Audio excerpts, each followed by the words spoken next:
Hey everybody, welcome once again to the Pull-Up Experience. What's up? What's up? How's everybody doing? We missed y'all. We just had an amazing event at the Four Wine and Bistro. We had a time. So many people attended and it was just such a good time. Good time. We did the dating game, some of Cleveland's hottest bachelors and bachelorettes. Shout out It was to y'all. a good time. I hope you all were there. If not, we're going to have another one sometime around Valentine's Day. We're trying to put something together, so we'd like to see all of you there. Absolutely. Today, we have something very special for you all. Something different. Yes. By way of businesses. As you all know, we always have entrepreneurs that create their businesses, start up their businesses. Today, we're going to talk to Mr. Brett Jones. And Brett actually can tell us about acquiring a business that's already put together.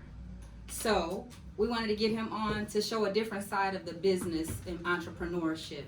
And so without further ado, Mr. Jones, introduce yourself to the people. Oh, well, thanks for having me. We appreciate you. Yes. It's a pleasure being here. Yes, sir.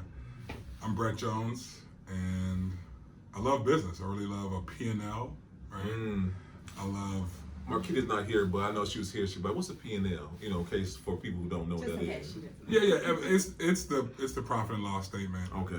Out of the 4 financial statements, you know, the balance sheet's the one you got to worry about the most, probably, right? And it's the most difficult to pay attention to because you're trying to, you know, build your balance sheet. But the P&L just tells you how you're doing day to day. You know, are you making budget? Are you hitting your goals? And so, spend a lot of time in the P&L. Yeah. Spend a lot of time in the P&L. So.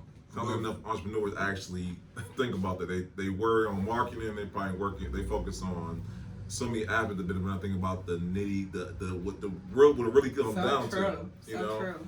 Because you think about overhead, you think about equipment, you think about if you have employees, payroll, and all these things. Yeah. Things that will literally make or break a business. Absolutely, absolutely. In my early days, I had a partner, and he always wanted to close the month.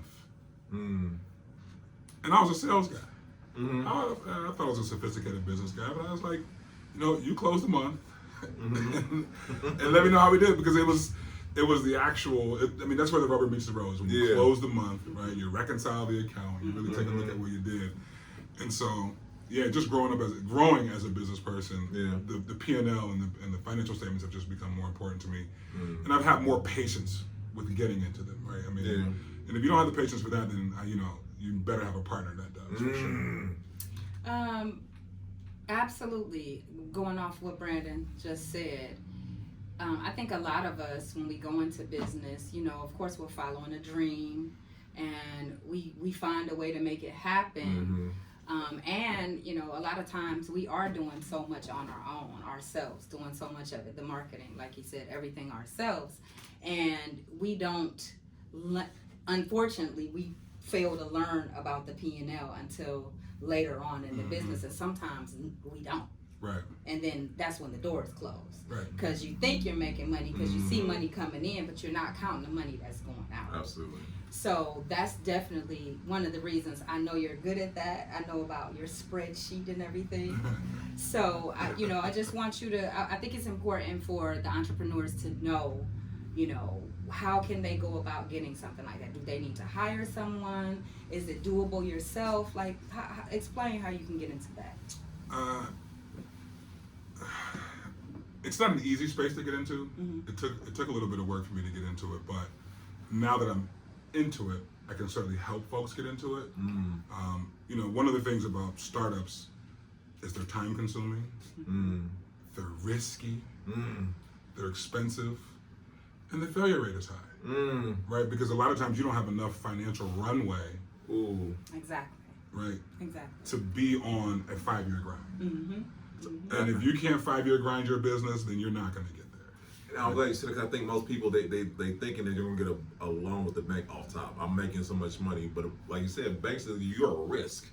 If you don't have tax returns. 'Cause I know I'm a real estate agent. I know the first thing people ask me when I'm entrepreneur, well, I want to buy a house. But the first thing I ask you, like, well, where your tax return for the last 2 years in your business? Because if you're not generating money on a consistent basis, how are we going to fund this entire house? I'm pretty sure the same thing applies to anything else when it comes down to business as a whole. Absolutely. You know, I mean, I'm glad you said something about tax returns because it's one of the things that I think can catch us off guard. Yeah, for sure. Because you hear about people saying, "Well, I'm gonna take my family to the Bahamas and I'm gonna write that off." Mm-hmm. Well, that's great, and you are gonna reduce your tax liability by writing off the trip to the Bahamas, but you're also gonna reduce your bankability, right? Because now you're gonna walk into the bank with a tax return that's going to show less net income, right? Because you took your family to the Bahamas.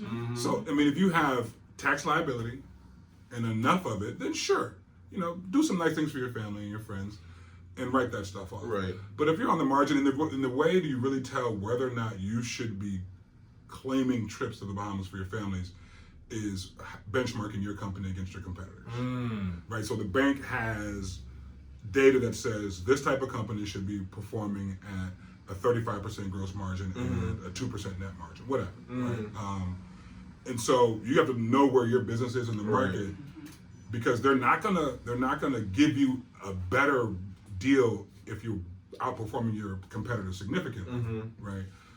But if you're underperforming against your competitors, your risk profile goes up. Right. And so you got to know your industry. You got to know your margin. You got to know your business. You got to know your financial statements, because that's what the bank's going to look at. What should and shouldn't be on your balance sheet. That's good. What should and shouldn't be in your cash flow. How should your P&L look? Right. So those things matter. And so I'm just glad you said something about taxes, because oftentimes we want to write off, because we don't want to give the government anything. Right. At the end of the day, that's going to really reduce your bankability. You're not going to have the debt to income ratio that you need to support whatever transaction you're trying to do. And I think I don't know who I watch so many podcasts, Lord Jesus. One of the podcasts I listened to, one guy was saying, like, that's why you have multiple businesses. You have one, all depending on what you're trying to do, because he said one you have to use for liabilities or use for write-offs, but you have one that is actually generating income, so you can use for the course of trying to finance a car, home, whatever, whatnot. So I mean, I guess it all comes back to your strategy as a whole, whatnot, what you're trying to do. But I know a lot of people, like you said, off top, they get an extra $1,000 in their business. Oh, we're going somewhere or whatnot. Right. And like you said, it always gets someone in the end, because once again, when they go at the end of the year and the write-off comes around, and they're like you said, they're leveraging more than what they actually bring in. You're looking at that like, we can't do anything with that. Because I know first thing when they go buy a house, they're like, you don't generate enough income. You don't generate enough income. Yeah. And it's simply because you chose to take write-offs that you shouldn't have. Yeah. Right. Yeah. Most importantly. And so you gotta, like, to your point, right? Some of those businesses are throwaway homes, right? You can just dog them and get rid of them. But, you know, I like building businesses. I like growing businesses. I like taking them to the next level. So for me, the financial statement is always important, right? Because you're going to need working capital. You're going to need a loan for growth, right? Yeah. And so you always want to be able to walk into the bank and get that loan or access to capital, no matter where it is, right? So banks are one source of capital. There's many sources of capital, but you know, you always want to be able to show a set of financial statements that says I can support debt. That's good. So let's go back. Where did it all begin? Because were you really good at math growing up, and you were just like, I want to get into this one day? Or where did it all begin? Where did the passion? Because you sound passionate speaking behind that. Yeah. You know, I don't even think it's a passion for numbers. Honestly, I think what it is just a passion for life. Okay, I like that. For me, I've always been passionate. I've always been a passionate person. Just whatever I'm doing, I'm gonna be passionate about it. Yeah. My mom showed me how to network, right? My mom was a business lady. She was always hustling. We had computers. I went to college to become a diplomat. I wanted to be Like at the embassies. Yeah, I wanted to work for the UN. Nice. Right? I wanted to talk. I wanted to be. I didn't want to run for office, but I wanted to influence people. I wanted to be a lobbyist type policy. And not even a lobbyist, right? A diplomat. Okay. I wanted to be a diplomat, and you know that's where. So my training at Ohio State was in diplomacy and being a diplomat. Nice. I had a degree in international relations. That's dope. Whatever happened, a bunch of things happened, and I ended up back in Cleveland from South Africa. And my mom understood international relations as international business. I don't know. So she helped me get a job in international business. But I mean, I had my first company when I was 12. Wow. So What was that? Right. we lived in Shaker, and the houses sit far back from the curb. And so my mom was like, you guys are gonna make address signs and go door to door and sell them. So Okay, this is after we had a paper route where we didn't realize that we had to like fold and maybe rubber band the papers. So we put all these papers out and we looked back and the neighborhood was just full of sun press.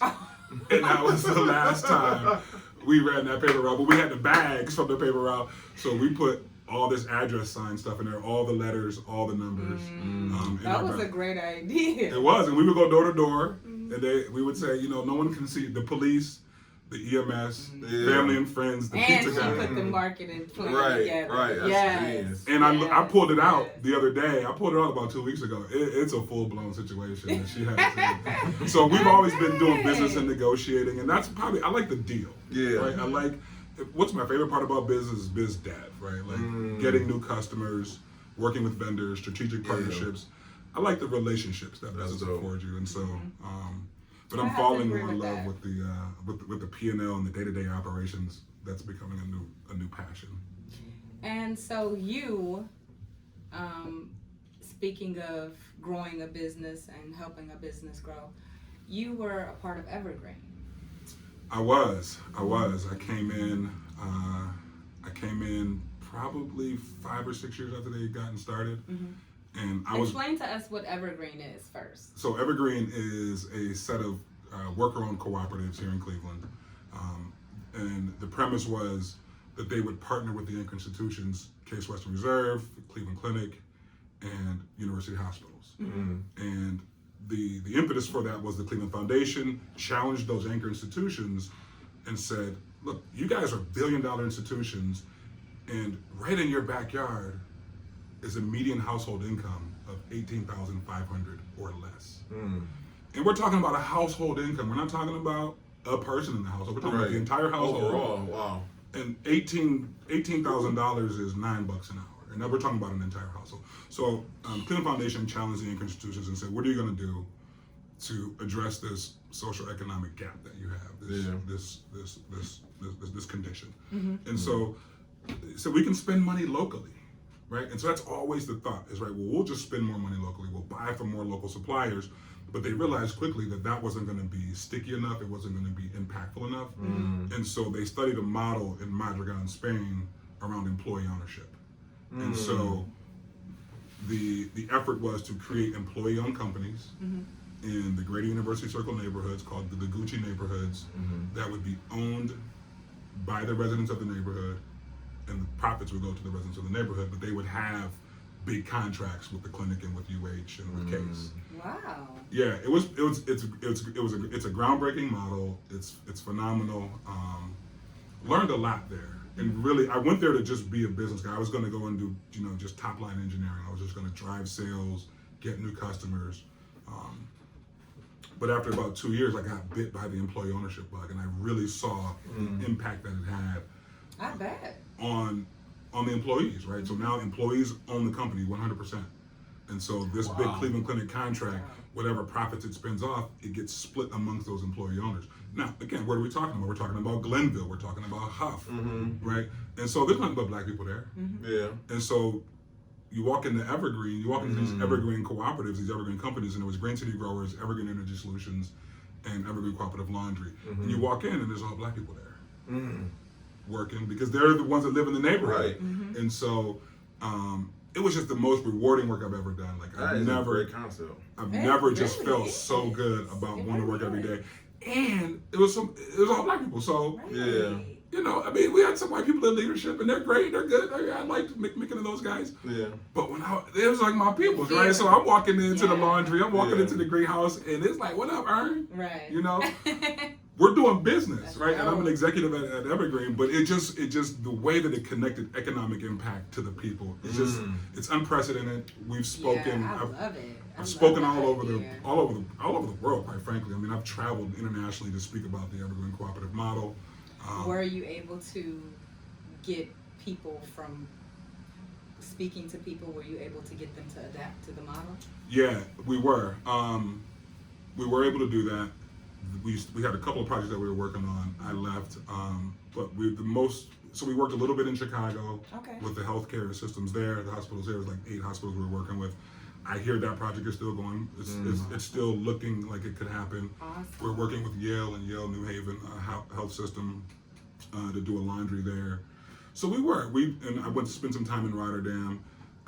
People are picking up. They started a cooperative laundry in El Paso, Texas. But that's Evergreen 1.0. Right? Yeah.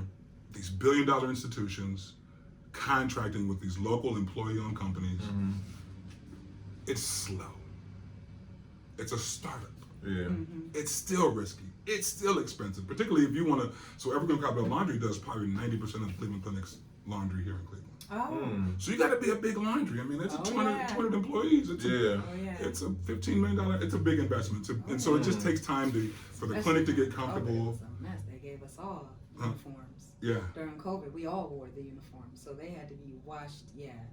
So and they were really busy during COVID, and they never missed.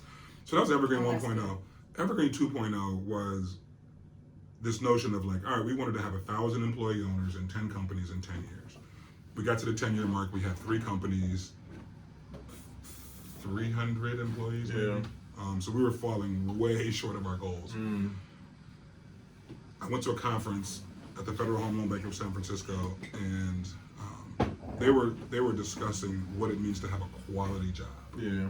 Right, and so we were at this round table, and Robert Reich, the Secretary of Labor, former Secretary of Labor, was there. It was a pretty sophisticated round table, and everybody's going around talking about what it means to be a quality job. And it's like, and it became my turn, and I went probably second to last. And my first comment was, "There's nobody here who works a frontline job to tell you what a quality job is. It's all you pontificating, right? And our model at Evergreen, and the reason why I'm at this table is because we give employees ownership. Yeah, and they determine what a quality job is. Perfect example, one of our first employee owners, Charles, was retiring from Evergreen. So it's kind of a big deal. And so we're sitting around talking, kind of watch should we get Charles? And you know what Charles said? I don't want no stinking watch. I want a mountain bike. Right. So, and the beauty of that story is that we can try to surmise what a quality job is and what employees want from their job. But if you make the company employee owned, they will determine that for themselves. Ooh, and that's the real power. That's one of the real power points. He wanted a mountain bike and not a watch. And so, Charles got a mountain bike. So we had these 3 cooperatives. We ran them for 10 years, and then I was at this conference, and we're doing all this quality job stuff. And at that time, it was the Federal Home Loan Bank of San Francisco was hosting it, and they really took a liking and an interest in this employee ownership model and the way it could really deliver economic equity and economic impact, economic justice.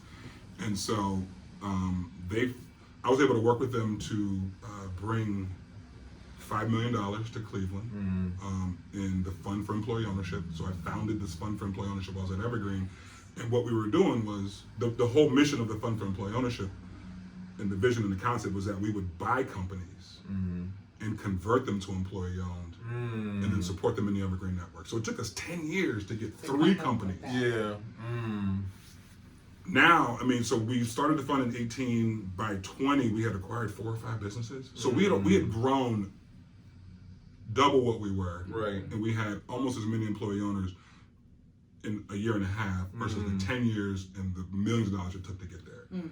I gotta say, I'm blown away at the concept because, long story short, as we all know, what they call it right now, we're in the, what they call it where we're in right now, where people are quitting their jobs exponentially, right? The quiet quitting. Yeah, quiet quitting, right? Where people are leaving their jobs. And once again, because we went through the pandemic, everyone's seeing the quality of life. They're like, I want to do something different, right? I think this is the answer to solve that problem because, especially like the younger generation, because I know we was talking off camera about, growing up, how entrepreneurship was not a real concept to us when I was growing up, at least. But I think with my daughter, she's 16. The idea of working to her is just mind-boggling. She said, I want to have my own business. Without applaud her for that. But I feel like that's a great business model to offer to, especially to like Generation Z, for that concept of having ownership, but also be that ownership of being a part of a business as a whole. Right. I think that's right. I think that's a great concept. I think that will solve that problem because once again, millennials, Generation Z, so on and so forth, they're people who want that ownership piece, but maybe ownership isn't their thing. Maybe they want to still have that employee feel, but I had ownership part. I think that's a Yeah, great yeah. And the way to conflate the two. and it's, you know, then you don't have one entrepreneur who has all the responsibilities of the entire Exactly. business. That's You can break it up true. amongst the employees. Sweat equity comes in from all directions. That's awesome. You know, so I've been doing employee ownership has been a focus of mine for 15 years now. And I just fully believe that it's the way that we're going to rebuild the middle class. Yeah. In America, like Ooh. black or white. It's really how are we always talk about the worker. We always talk about giving the worker more stake. You see the rise of the union. The unions are coming back strong now, and it's really because the worker needs to be taken care of. Absolutely. Yes. And that's the way we built this country, is on the back of workers. And so what I love about employee ownership is that it doesn't require any handouts, right? Just give us a contract, let us do the work, and we'll share the profits. And the impact is there. So if you and I own a company and we have a good year, we're in the Bahamas, Right. right? We're in Dominican, we're chilling. Right. The employees are on Christmas break. If it's employee owned, right, everybody has a good Christmas. Right. And the dollar turns in the community, right? Because you and I, if we own a business in Glenville, we don't live in Glenville, right? We Right. probably live in Solon, and we could drive into Glenville, do our work, and then Right. get back out of there. Right. So, you know, by having it be community owned, employee owned, and the employees living in the community, they go to the corner store. Right?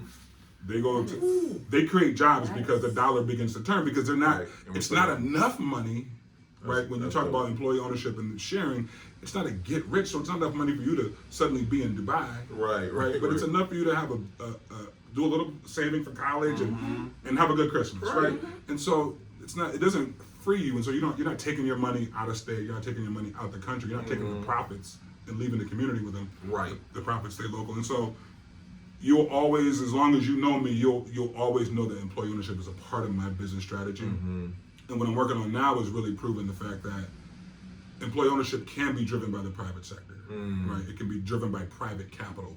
Evergreen was fully supported by the Cleveland Foundation, which is, for a long time, was the country's largest community foundation. And so they bankrolled it, they supported it. They were the runway that allowed the cooperatives to get off the ground. Yeah. You don't always have that, right? And what we want to do is we want to drive private capital to employee ownership and have capital be the agent that drives that. A lot of things that we can do.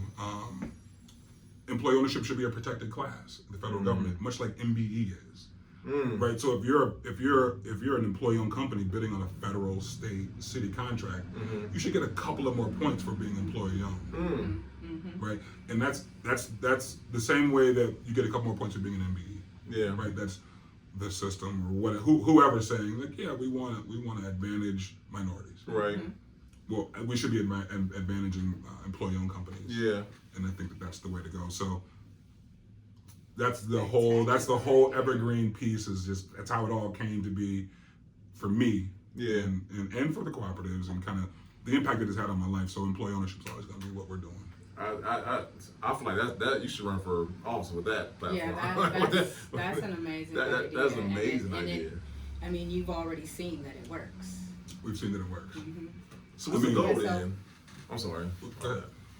No, you go ahead No, with I'm that saying 'cause, question. I mean- Mine kind of leads somewhere else. Because I know you guys are having Cleveland. You guys are going around the nation. Like, are you trying to take this nationwide? Like, how far? Like, what's the goal? What's the end goal? So employee ownership is growing. Evergreen was hyper focused on Cleveland. Right, they're getting money from the Cleveland Foundation to do work in Cleveland. So they're hyper focused on Cleveland, but they definitely port the model, right? And they consult and support folks who are maybe looking to develop their own set of Evergreen cooperatives. And the challenge really is that the Cleveland Foundation is such a strong partner that many communities don't have a Cleveland Foundation to sort of bankroll the effort, Yeah. right? And not only bankroll it, but lead it. Yeah. Right? Cleveland Foundation they're a leader in this community. They're a leader in Cleveland for sure, especially in the nonprofit philanthropic world. Yeah. And when Ryan Richard convenes, the leaders are the anchor institutions are gonna come to the table. They're gonna sit. I mean, they got like 3-4 billion, right? Like they push a lot of paper. They support a lot in Cleveland, and so every community doesn't have that.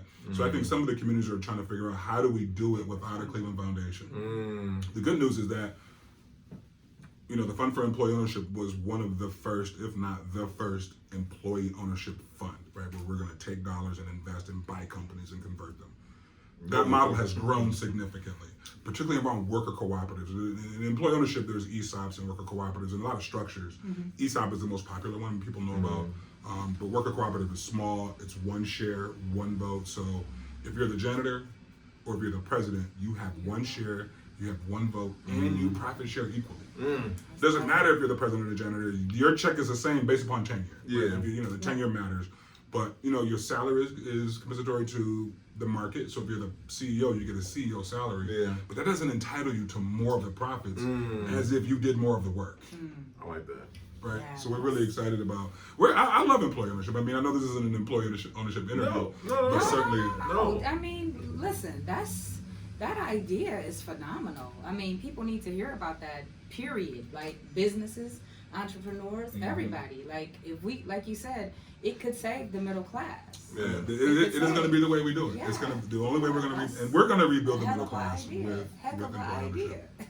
And maybe I mean, and then to bring it back to our audience, because I know some businesses here, smaller businesses and whatnot. But once again, like I know a lot of time people are looking for help in their business. They're looking to contract work or whatnot.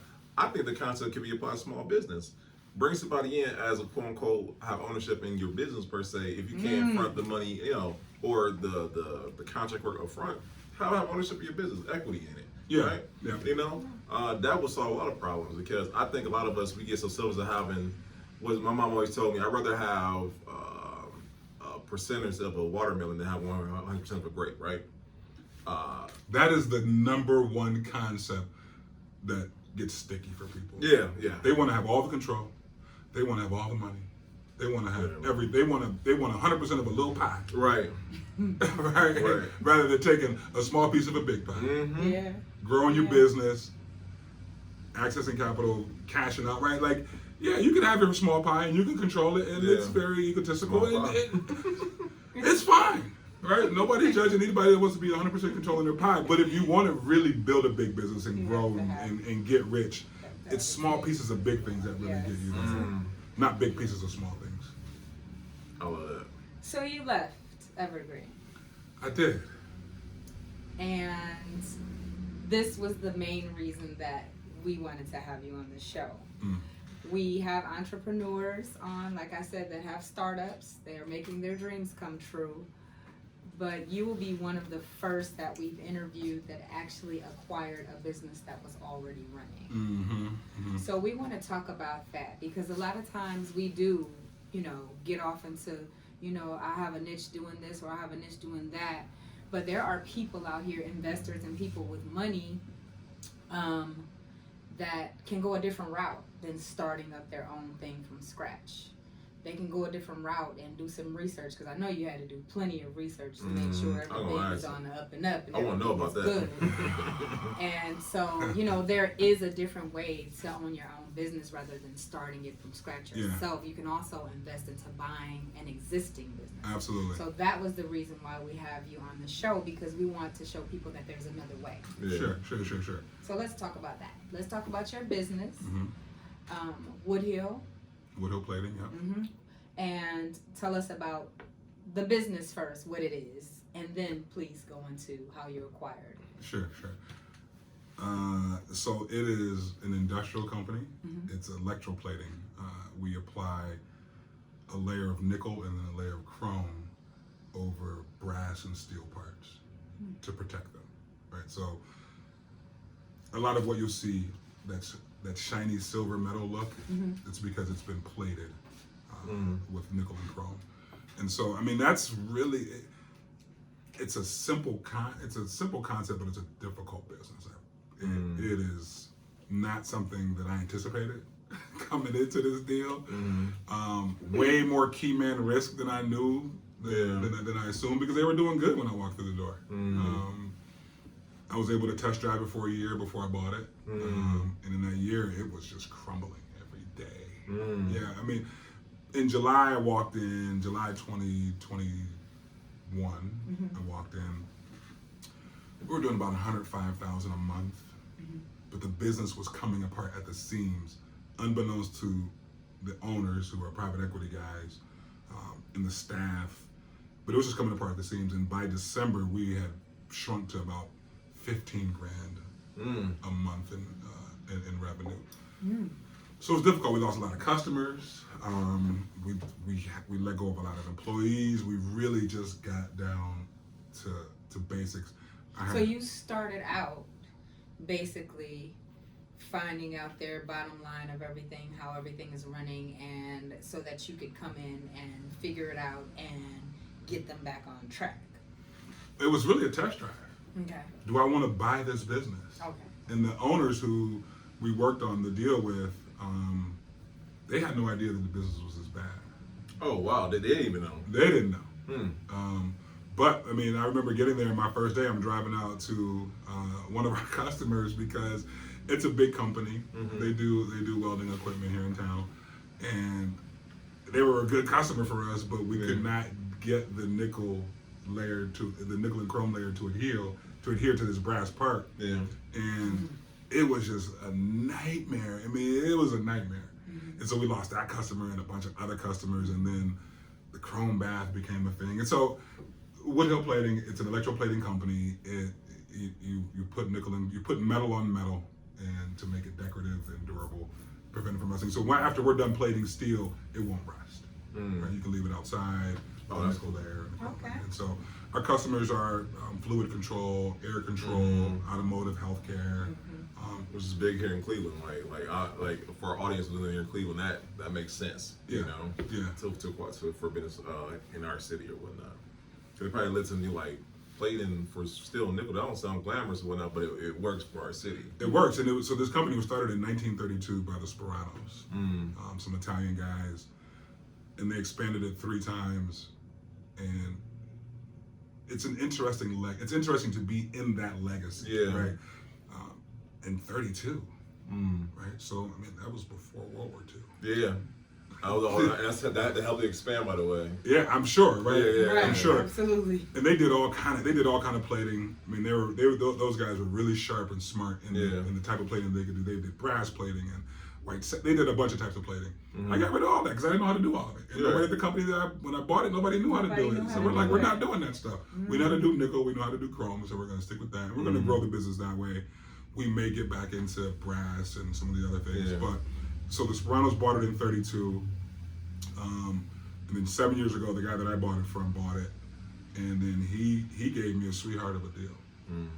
Honestly, he didn't know that the business was in trouble, but one of the things that's interesting that I'm finding out about this space is that, like, whether you're PE or VC, private equity or venture capital, a lot of times you're looking to bet on the jockey. Not the horse. Ooh. So I like to have a pretend thing where I say bear, and I think that a lot of people, the moms, because I love how you just said that, because I don't think a lot of people do that. They, like you said, they bet on the jockey, but they don't bet on the horse. They don't the vehicle itself. Yeah, that's dope. Forget about the business, right? Because you could take a really good business and give it to a really terrible operator, and he's just gonna run it into the ground, right? For whatever reason. Yeah. And so what most VC and PE guys I'm finding out, and there's a couple of funds in town, so be sure to share my information, because if anybody wants to get into buying companies, I can certainly connect them. All your information will be in the show notes. Yeah. So these guys are really looking for passionate people. Yeah. Right? You don't necessarily even need to know the space that you're going into that well. It helps. They'll do the assessment to determine whether or not you're a good fit for that business based upon the resources that are going to stay, right? So if I buy the business from you, if you have all the knowledge of how that business operates and you're leaving after the purchase, then who's there to run that company? And that's what we call key man risk, right? So if the key man risk is too high, you can't put an entrepreneur that doesn't know anything about the business in that space. Because they're not going to have anybody to talk to. So in those instances, you're looking for strong upper management that's going to remain after the transaction. Okay. And then you can come in and own it, work with the upper management who's going to continue to run the day-to-day. Whatever you bring to the table, the business is going to benefit from that. And whether it's sales or connections, whatever it may look like.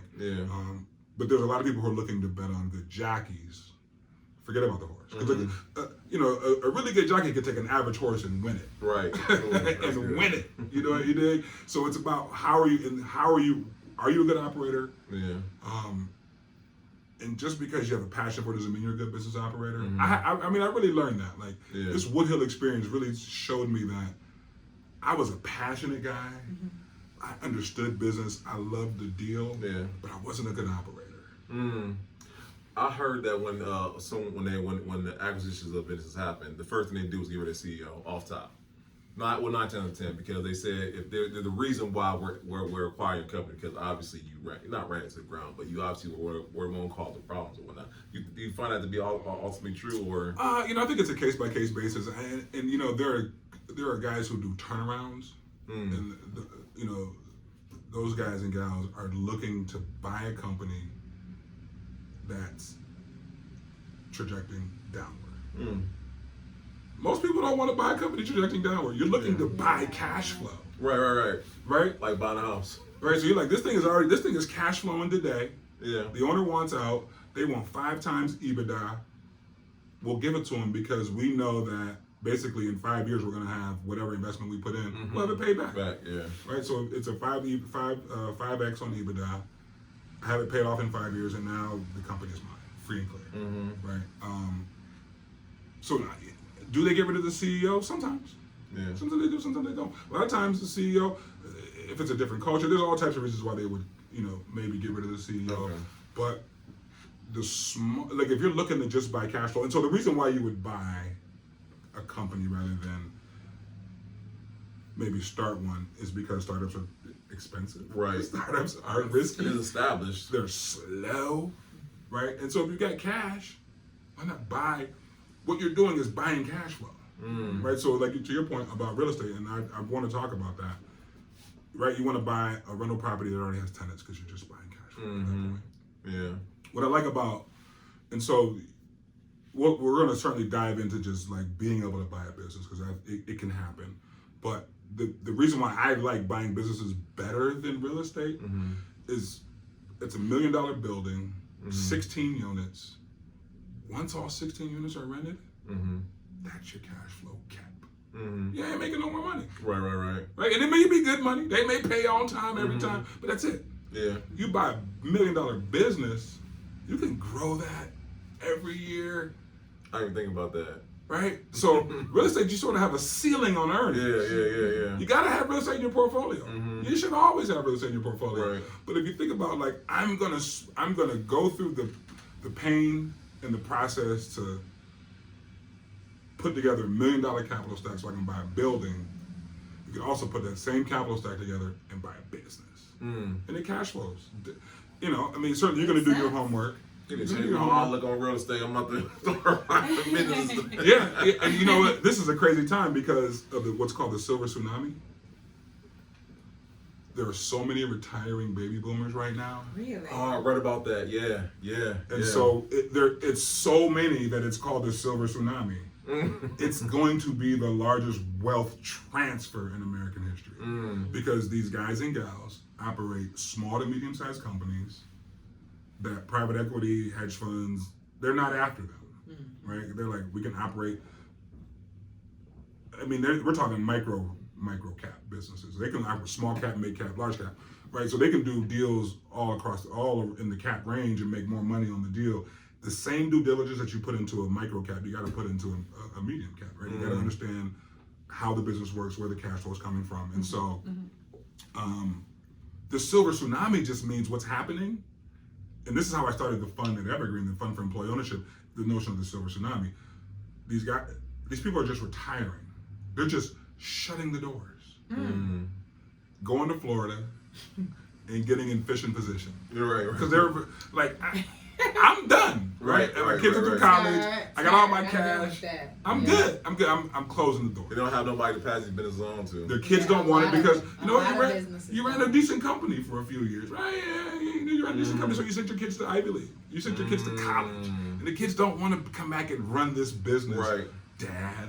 Right. And most businesses that try to succeed to the third generation just don't anyway. So if it's already passed down from the first generation to the second generation. That third generation pass is a tough one. It's a tough one.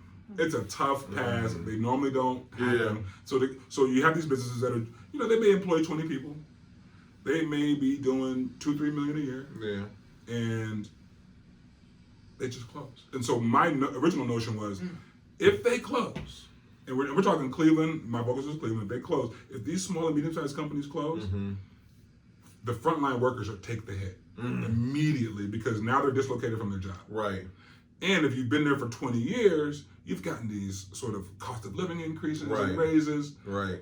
And so you have a nice, decent salary you can support your family. This guy closed the company. You got to go back into the job market. Right. Nobody's recognizing all that time you had in over there. I didn't think about that. Wow. So now this guy or gal's got to go and start almost over. Yeah.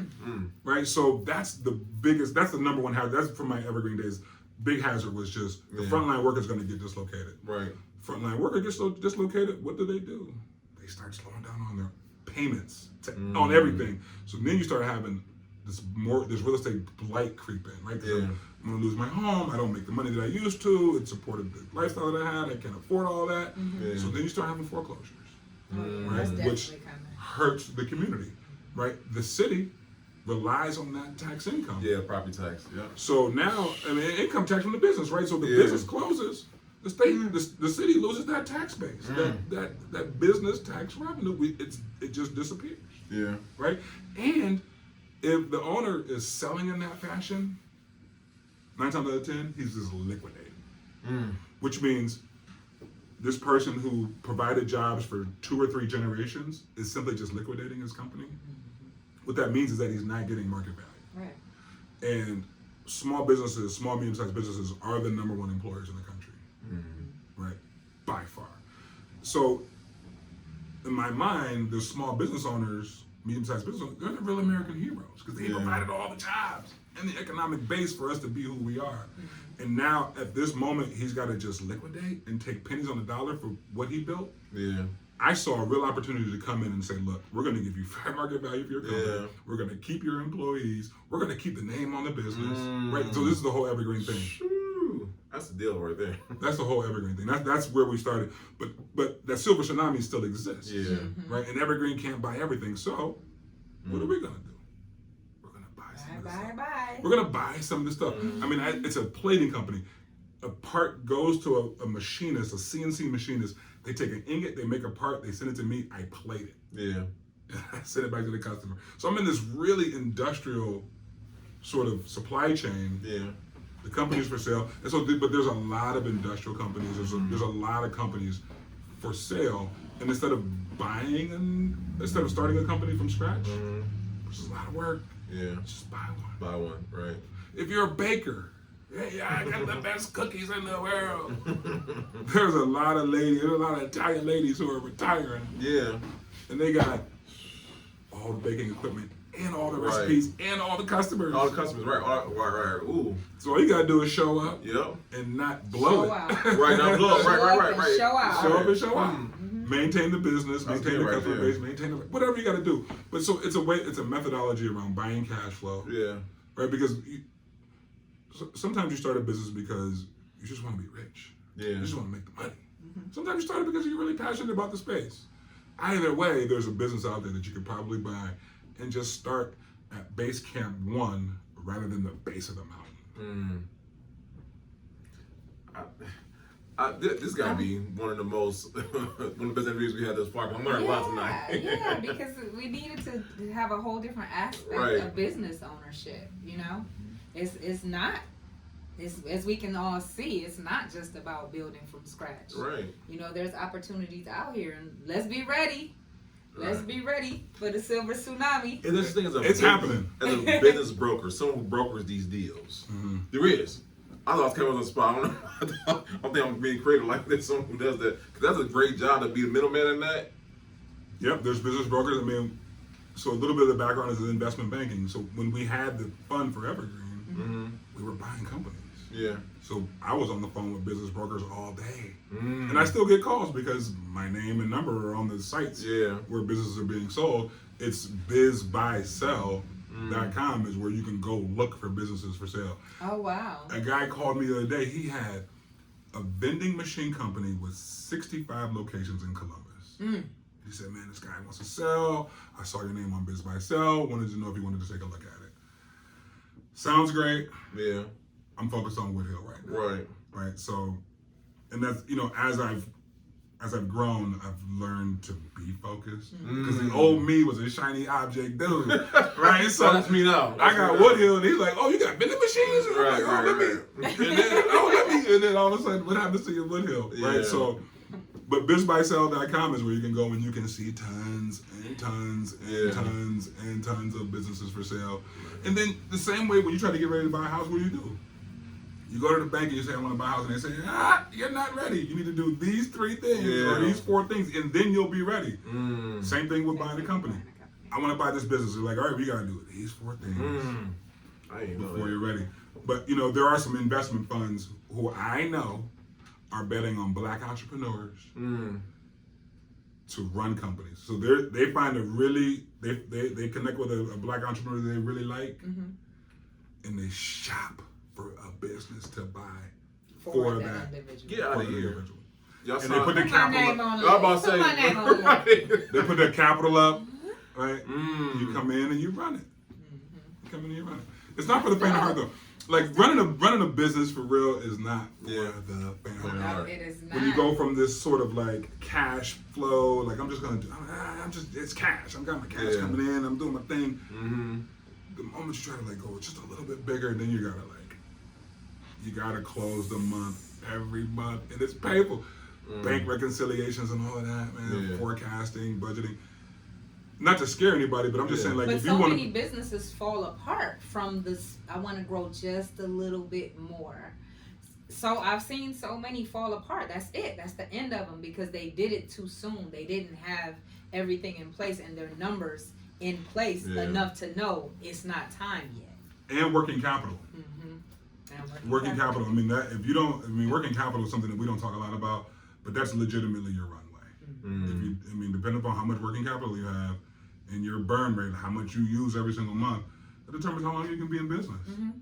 And we've talked about that a few times on the show, just about being a business owner, that you have to have that. Like you said, everybody says it's the 5 years, it's the 5. You need that. You need that money. Because there's good times and bad times. There's slow times. There's times when you're booming. My business pretty much started around COVID, a couple years before. But when I was building, and then when COVID came, I got super busy. When COVID stopped, when everything opened back up, it wasn't the same money anymore. I was busy because everybody was in the house drinking. Right. You know what I'm saying? So it was a difference. Like, I'm building, so I still don't know what I'm working with. And then COVID hits, and then it's a windfall, and then everything is trying to normalize everything, and it's just like I didn't really know where I was at. Like, where are you? What is your bottom line? Let's paint a different picture here for you, specifically for 2U Wines, right? Giant Eagle comes in and says, "Look, we're ready. We want you in every store." Get her in the Giant Eagle. Now you got to meet that demand, right? So what do you need? You need working capital, right? Absolutely. You need some capital, right? Because you probably got to go get a building and some equipment. So you need capital finance, but you also need working capital, right? Because the moment you start filling those Giant Eagle orders, you have payroll, you have inventory, you have all this stuff. And Giant Eagle may put you on 60 days. Don't be on 60 days with Giant Eagle. You're gonna be, you know what I mean? So it's like you can have a very tight business and everything can be, but if one of your larger customers or any of your customers they slow pay you at all. You gotta have some working capital to be able to say, all right, I can still pay my employees, I can pay my vendors until the check comes in, right? So it's growth, but it's also just operation. And if you want to be able to really be ready for the big opportunity, you gotta have access to some cash. It could be your credit card, it could be a bunch of your credit. Whatever it looks like, you need to have some working capital though. In order to. I got 2 things. I love how in the beginning of the episode you said, if you're not good in that, get part of somebody who is. I know me, I'm not good in that, so that's why I partner with great people. So I love how you said that, because like I said, I think people would like to think that they're good at everything. And some stuff you're not gonna get it. I know I'm not strong in the area, so I love how you said that. But then secondly, what do you say to an entrepreneur who, like you said, that goes to the next level of needing working capital? What recommendation or what advice would you give them to try to help to cheat or to gain that working capital? How do they get investors to help that business? First thing, you go to the bank. Okay. Right, they're going to tell you whether you're ready or not. Okay. And they're going to tell you, ideally, how to get ready. You could also go to, like here in Cleveland, we have a group called ECDI, which is, she would kill me for not knowing, but it's called ECDI, right? And they work specifically with small businesses. You can go to SBA. Right? I think the number one thing to do is ask for money and get advice.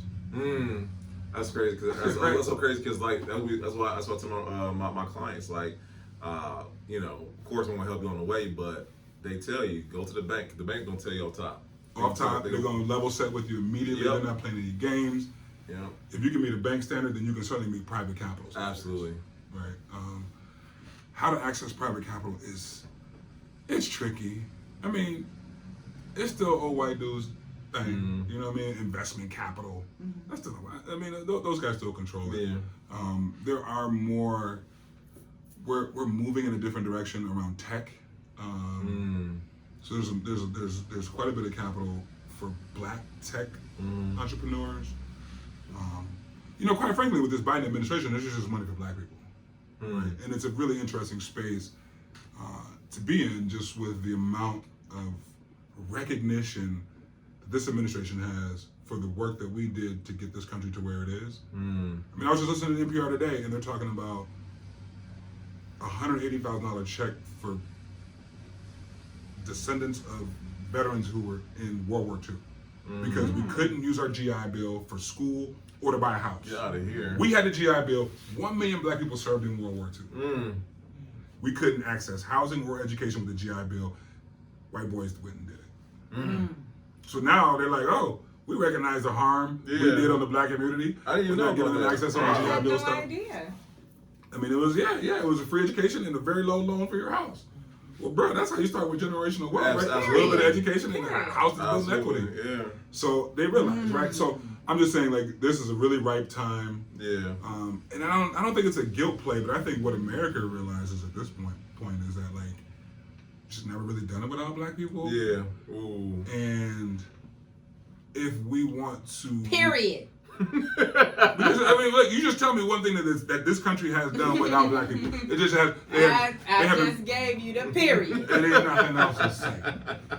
So we move forward and we think about. So I really think that what we're realizing is that the divisive nature of racism is jeopardizing the future of the empire. It really is. And America's an empire. Really is. It will split us down the middle, and we will be divided, and we will crumble. So I think that, and I think there's like, I just realized some people are just like, that wasn't right, but all that means is that there's now more capital that we can access. Right. There's, and I can't call all the funds off the top of my head. Apis Heritage Fund is one of them now.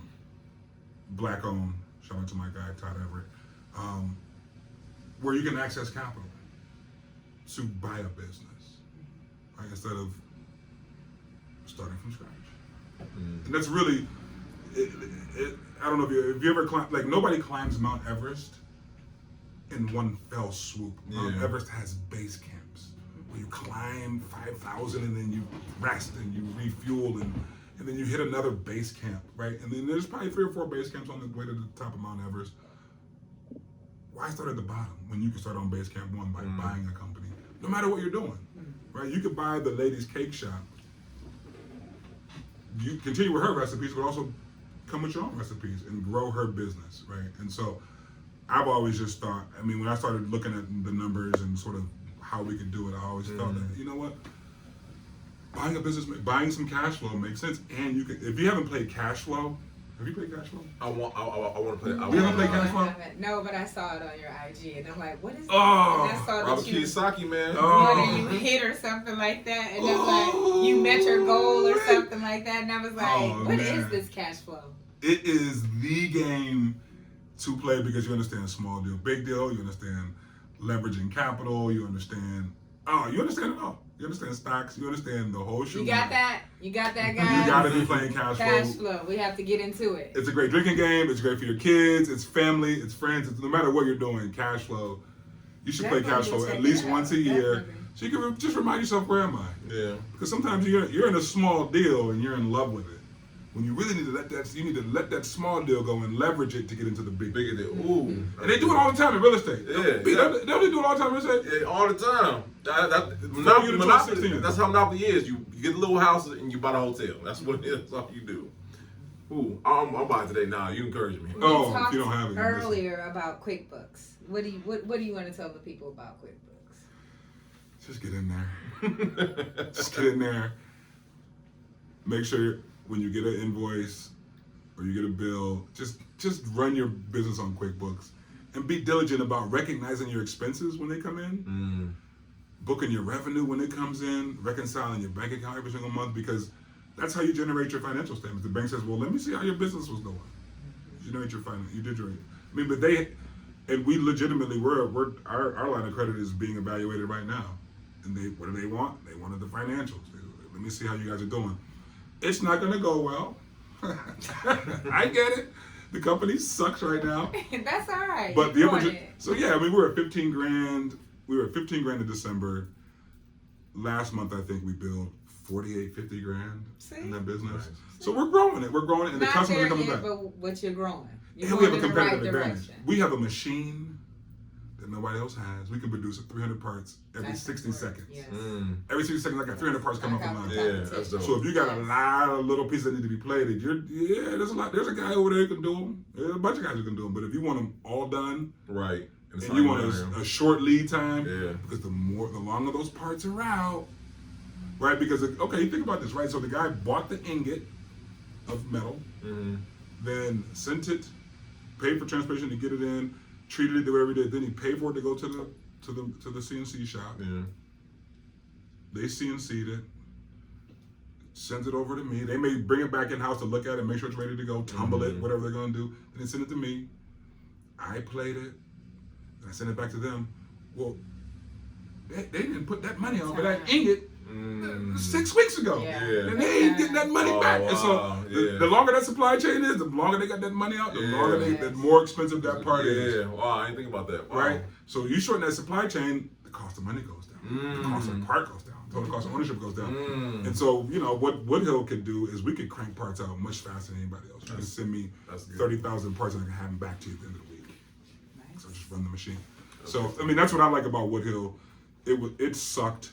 I bought it. I bought it, and even though I knew it was sucking, because I thought I could turn it around. And you will, and you are. We are. You Yeah. are. And the guys who sold it to me, they did some of it was seller financed, and so you should Google that. Google seller finance, because it's a deal structure that you want to take a look at. You want to take a look at getting the owner to carry some of the note, particularly in a business that's a little bit risky, where they have a lot of key man risk, customer concentration. If this business is doing good, but it only has 2 customers, you're like, what if one of those customers leaves and all of a sudden I'm in trouble? Right. So you negotiate based upon the parameters of the deal, but oftentimes sellers will help you in the deal and do what's called seller finance. So you have some out of your pocket, maybe go to the bank for some, but then seller's like, all right, you can just pay me for the rest. It's called seller finance. We gotta have you back, Brent, man, because I think I know I'm personally gonna watch the whole entire episode, because I can't say so many episodes where we have somebody on where I'm learning every second interview. Yes, This is one of the best ones yet. But I want to ask you one of our simple questions, because we did go over a couple of things tonight. I want to a person who watched the interview, what are the 3 main things you want to take away from the interview tonight? It can be something that you haven't discussed as well. Yeah, I would say think about buying it before you just start it. There's go to Biz Buy Sell. Yeah. Number 1. I'm gonna be on there tonight. Number 2, go to Biz Buy Sell. Number 3, go to Biz Buy Sell. Because I'm not here to just be like, this is not business 101, right? This is not a business class. Like, you're here to like, how do you buy companies? Go to Biz Buy Sell. Yeah. And then go to your bank and say, I want to buy this company. They're like, you need all these things, right? Yeah. They'll give you a list. It's a punch list. Yeah. At least you know how far away you are, Yeah. or how close you are. Yeah. We were looking at buying a property, and I was talking to Nehemiah, and he was like, man, okay, I know you know what your Credit Karma is, but I'm telling you, your Credit Karma is not accurate. I need to do a tri-merge and really pull it. And I was like, Nehemiah, I want you to pull up my credit like that. And he was like, just let me pull up, tell you you're going to be happy with it. He pulled it, and I was like, damn, that is pretty nice, right? But it's going through the pain of the process to have him actually pull the credit so I can see what it really is, right? Yeah. You go to the bank and you see what it really is. Yeah. They tell you, like, okay. And then you come back with it, okay, I need to work on these things. Yeah. And then you find a way to work on the things that the bank tells you. It's the same way. If you bought a house, an investment property, it's the exact same thing. They're going to tell you what you need to do in order to close. I didn't even think If you want to close, you need to do these things. Blah, blah, blah. Pay off this credit card. Do this. Get a loan from your mama. Do whatever you got to do. They're going to show you. They're going to tell you everything you got to do. I'm going right tonight. Okay, so and then my bad. Oh no, I was just gonna ask you a question. Go right ahead. Brandon wants to know, what legacy do you want to leave behind, both personal and business wise? The business legacy is absolutely employee ownership That's a dope legacy, by the way. with driven by private capital. Right? I want PE guys to be like, yo, Jones really showed us that we could get our 18%, 20% returns messing around with employee ownership. Because right now, they literally got to take a concessionary return. Yeah. 5-8% is what they believe they got to take. But I want to prove that you can get 20% return on an employee-owned company. The stock market any day of the week. Let's go. I mean, but private equity ain't moving. Yeah. They're not moving unless you're giving 18%, sometimes 26% That return. makes sense. So I want to make sure that if I could do that, and it's for all humans, Yeah. right? I think I got a call when I was at Evergreen from the U.S. Department of State about doing employee ownership in the Congo with the mines. Wow. That is a big wow. Like, it's like, so really, I mean, if we could really see employee ownership as a way to just create economic justice. Yeah. Yes. Yeah, I feel like that's the answer right there. Literally, that's why I said yes. Like, you could literally, that idea right there in the Congo with the mines, Yeah. Yeah, so my business legacy would be, because they don't, it's their land, Right. basically, They're but buying their they own get land. zero. Yeah. But Fact. they get zero. they get wages. Okay. But yes, indeed, that would be a much more equitable structure. And so I would say I want to demonstrate to the world that we can make money and be equitable. I know we can. I know employee ownership is the model to do that. Yeah. So economic justice is probably my business and personal legacy. Okay. Besides that's my kids, right? Like that's my personal legacy. And Yeah. they dope. My kids are dope. My kids are so dope. I love them. I do. But so that it's and that makes it kind of good, right? Because it's a unified sort of mission. Yeah. Economic justice. Let's just do that part. Do that part well. We appreciate you coming on. Definitely, we do have to interview you again. Part 2. We're going to interview you again, and Wood Hill Plating is going to be off the charts, and then you're going to have a few more businesses going on or whatever. You're going to have your economic, the ownership going and running in more places. You know, you're going to be in the, what is it called? Oh, The Futureland. conference, Futureland conference coming up, Yeah. guys. Yeah. So check that out. Check Brett out. Ignite with Light is going to be in there. Sharita Cawthorn will be in there. Shout out to all of them. You know, that's going to be a conference that's going to show you basically what Brett is talking about this evening, how to streamline your business, how to get your business together and know what your bottom line is, what you're putting out, what you're bringing in, to see if you're actually making a profit. So check that out. That's coming up soon. But we really appreciate you being on. You gave us a whole different aspect of business ownership, and we all needed to hear that. Absolutely. I learned a heck of a lot myself. Absolutely. Thanks for having me. I really appreciate being We here. appreciate you. And once again, we'll have all Brent information. If you guys want to contact him to get further information, talk a little bit more about how to get into into acquiring business, guys. We do have to pay some bills, guys. Once again, we cannot thank y'all enough for once again coming out to the dating game. We had a big turnout, We had have so fun. much fun. Shout out to Maria Chris. We can't thank you enough. Oh, she did her thing. We love you, Maria. Yes. Listen. You can host whatever you want from now on. Just let us know. We got you. And you she know? kicked it with She us. kicked us, You know, right. she kicked it I with got us. Maria She Chris did. doing karaoke on camera, y'all. I'm gonna release the footage one of these days and whatnot. But it was a good time, y'all. And Yes. once again, we could thank y'all again. We're gonna try, like she said, we're gonna try to do it again in February. So single entrepreneurs, come holler at us. And one thing we like to do at the Pull Up Experience is bring y'all creative, fun ways and just bring back the idea of entrepreneurship as being something more than just, you know. And we made some good matches too. We did. Let's not forget about that. Stay tuned. We listen. It's serious out here. We made some good matches for the dating game. Absolutely. Like we literally, y'all been seeing the footage of us showing little bits and pieces Yeah. about who hooked up and we have sponsors. We have Flavor Restaurant. Yes. We have what is it? Main Squeeze. Manic Shooting- Mixes. Manic Mixes. Ronika, what's up, girl? Dancing Birds. Yes, Dancing Birds. Zodiac Wine Express. Tours. To You Wines. To You To You Wines. Wines. Yes. So we're Cheers giving to these You guys Wines. we're giving these guys some dates, some free Yes. dates. We're gonna show some footage of them enjoying each other's company and see if we can make some real matches.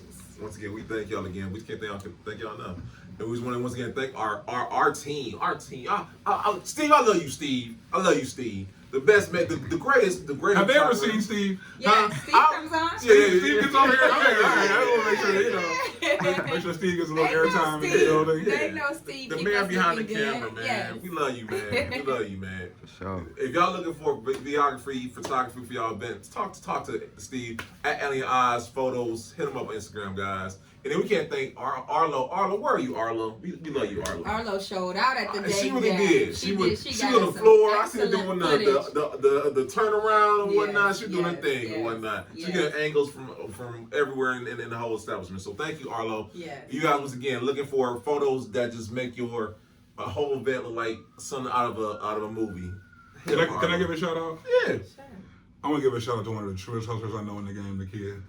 Oh yeah. Truest hustlers in the game. Listen, hands down. Thank you. Like, I just want to tell a real quick story. Like, she saw, we're on the street where there's a lot of windows, and she was like, "Who's watching all those windows?" I said, "That's a husband." When you see the gap, like the kid can see the gap. Like, if you're not sure what you want to do, the kid will point you in the right direction. She'll get you together on getting that cash flow rolling early. Yeah. You know? And then you can probably talk to B about what to do with your cash flow once you got it. Exactly. Listen. Cannot leave out Miss Beneficial Bay. Beneficial She's not Bay, here with us Marquita. tonight, and you all know she is very missed. Yes. She is the truth about getting your business Absolutely. organically grown. You don't have to spend a lot of money. You can use social media as a business platform. She can get you monetized. Absolutely. Even show you how to work Canva so that your flyers and posters look professional.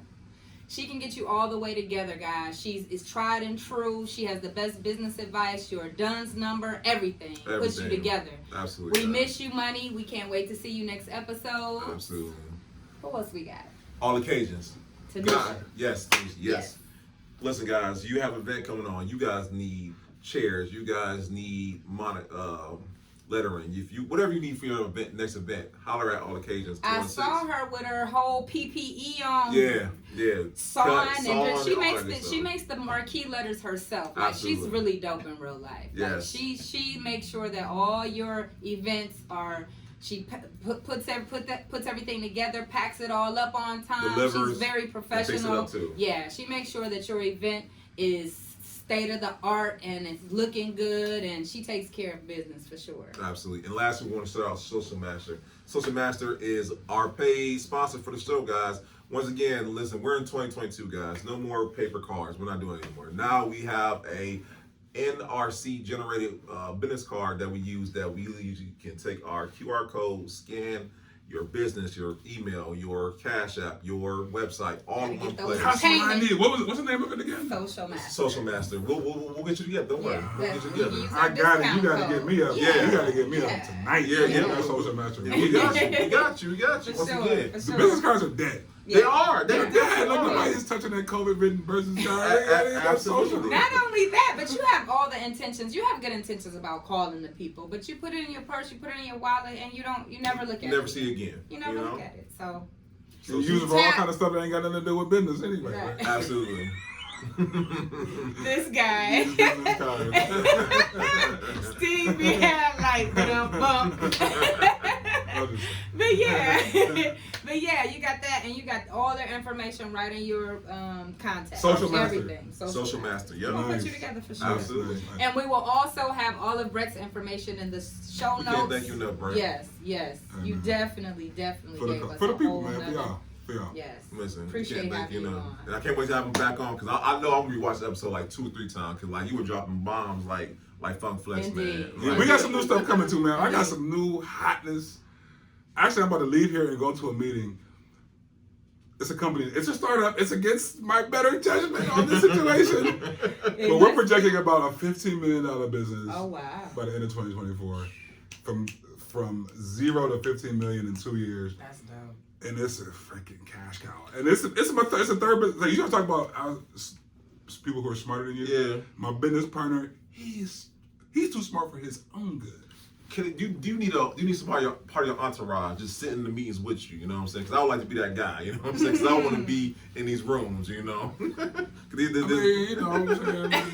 You know what I'm saying? Like You know. Potentially, man. You know, all right, what's 2 pimps in 1 room, man. You know, who knows how that goes, brother? What's up after 2 work? friends in 1 room, man. You know, we just see. We'll see how that goes. Listen, man. Can you talk? I am greedy. Nigga. I was one of the guys who's in the room is to be able to talk. Yeah, no, for sure, man. Like, we should make a point of that. All right. And we're gonna be hosting some stuff at Woodhill Plating. I'll make sure that you guys are there. Oh yeah. I'm there. We'd like to view you. We'd like to tour your business too. Yeah, come on. It's an industrial business, man. And there aren't many, like, there's probably 4 black industrial guys in Cleveland. Wow. So, but I'm Kudos planning to to be, you. yeah. So That's we're just dope. trying to move it in a different way. That's dope. And when people see it, they're like, oh, right, that is industrial as hell. Yeah. That thing just goes up and down and up. Yeah. So it is illuminating. It was illuminating for me, and I'm proud of it. And so I definitely want you guys to come through. No, yeah, we we're there. gonna check it Yeah. out. Yeah. Yeah. Show We thank people you what you're again. working with. This What's episode going on at Woodhill Plating? 75. episode 75. 75. Yes. Nice. Whoa. That's a good number. Yeah, I'll that's take a good number. I'll take that number. Wow. Yep. Wow. So once again, we thank you, Brent, man. And once again, listen, we thank you guys for coming in every Yes, week thanks and for checking us out, tuning y'all. in.